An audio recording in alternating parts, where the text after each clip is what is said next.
Then, throughout the evening, I was restless.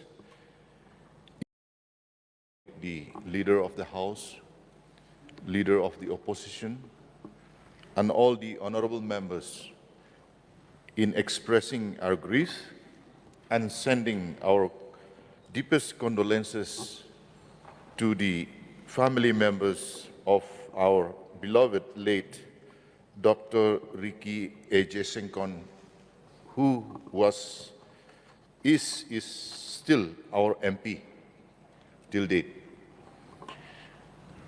Last night, when I received the news, it was not yet confirmed at the time, of course, but Charles Marangara gave me a call. Then, throughout the evening, I was restless.